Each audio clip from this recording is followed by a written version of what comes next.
Oui, oui, tous les gars là c'est. Pour le bilan après mais peut-être éviter mais ngana zaki na nkamba. Moni. Oui, oui, oui, j'ai vu les images dans les réseaux sociaux. Oui. Il fallait botter le bilan, mettre le bilan encore pour ceux de monter. Oui, parce que Batoming m'a compris qu'est-ce que je suis allé faire dans Kamba. D'abord, j'ai qui sur invitation, il y a Yemoko, Papa Simon Kimbango. Ah bon? En fait, Koko Nanga Moko, donc on a arrière petit-fils naï. Donc on a arrière grand-père. N'est pas génial. Ah bon? Monika Mundele Nenga Zalaka, Mokola Linga Kanga, Papa Simon Kimbango, ou Papa Simon Kimbango. À Sengaka, là-bas Congo, Batu, Bakonzi, chef de groupement. Groupement, ils allaient ensemble, il y a une vingtaine de villages, bâtis responsables. Une vingtaine de villages, bâtis responsables. Ce qu'on a fait, quoi, Moko, ouais, à Koko Nangawana, Azalagi, chef de groupement Moko. Donc, comment vous avez changé à Combo? Tu as changé à Combo. Ah bon? Ce qu'on a quand tu as modifié ma lettre. TTT. Deux ans, on va choisir une guerre, donc il faut souffrir.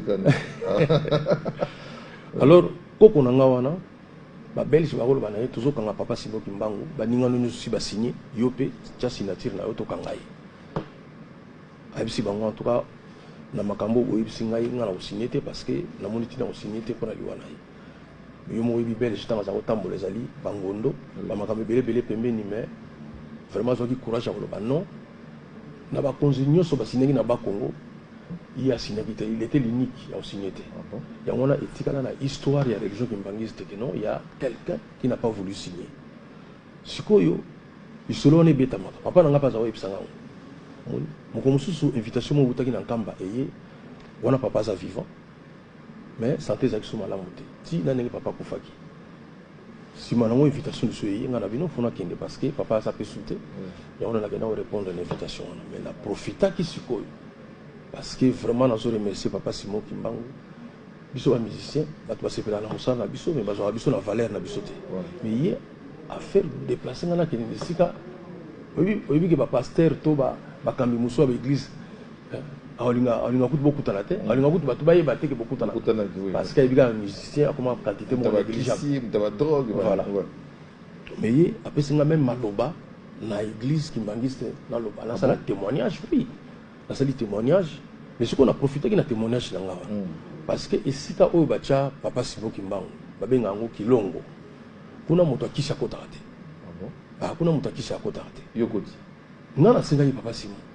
okabina na lingi pe ndenge na yeboye na profiter malamu pe na kota na kilongo ngo comme ça il accepte na mokilike do yo mi yebi ko ça na yebi donc na yebi so non yambi muto akosala intérim ba jelo ah bon l'état jelo mo so azobela ngana place na ngai pete abino ngabi papa Simon so ka bosani yo la faute na ye mais bino protocole pe bo rappeler yebi ki tant aussi si boye to kesi ka ba tuzagolia na mona ba habiter clé essayer déjà clé à place wana kilongo ma kile panzani mo ndamba te ba clé panzani te ngana problème te peut-être panzani la ki ba sengo ba ipoka puka bango ba ki nanga ba mettre no ba ki non so présent au tikala to kei to fungoli yango pe na koti mais en fait ba kunda papa Simon te tango ba kenda ko zo corps ya papa Simon po akufila ki na kambashi na katanga taba ko zo corps na yi bango ba kenda na cercueil croyant que toko ko zo ga mikuwa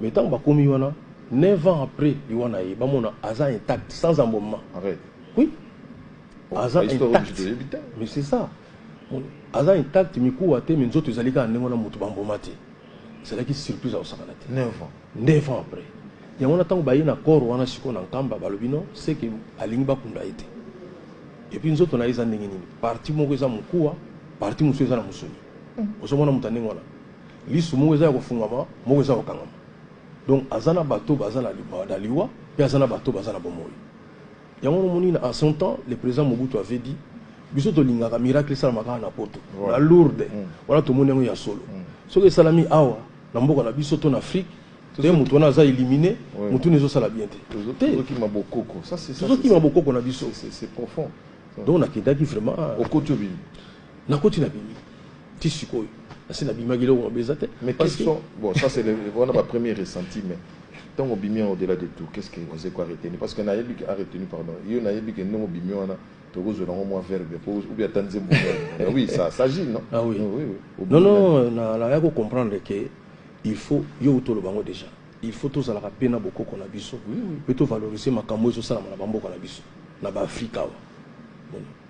Donc biso est là. Donc ça dit que au moment là, so miki c'est la pharmacie en on est ici. Donc pharmacie koko ça la beaucoup qu'on a biso pe, il faut ça là parce que nzambe atikaka biso te na alongola biso na mutu na yetanke na mundela ya kité. Avant Diego Kawaya nzambe zo s'occuper na biso te. Oui. Voilà. Pendant ça nzambe mpungu. Pendant ça mais là na ndenge na biso pe ça internet a tout ninga lobi. Voici quoi bosiko d'après mutu a découvert ambushiro wana ya fleuve Congo za Diego Kawa to bako na biso. Na na biso na bité Diego Kawa on a découvert comment pour la mindele. Oui. Et biso c'est ça qui a biso et puis c'est biso. Voilà donc sagesse grave avec est-ce que donc au-delà de tout nous apprenons des choses et puis nous t'en remercions par rapport à tout cela. Est-ce que tout le papier comme kimbangiste to comme comment kimbangiste pour yo prêcher kimbango te sans pour autres za kimbangiste. Non zali ngana za na intérêt ya makambo nyuso zo salama pour na mboka na biso surtout makambo etali isika Bible zali parce que les lo kimbangiste zali nini ezali sinon kimbango zali représentant ya Jésus-Christ na Congo. Voilà. Donc, nazali na sympathie, na bandeko onyo surtout, bazali lelo ko lingake beaucoup qu'on a biso pe ezala. Moni parce que quelque part toujours linga mingi beaucoup ko ya mindele. Moni. Or beaucoup ko ya mindele muta yo mutu mindo osala ngo leka bango te ezalo ko lingo beta zuku ko leka bantiye. Voilà, donc Moscou tout petit canal côté on a tout bétanan le solo ya fimbo.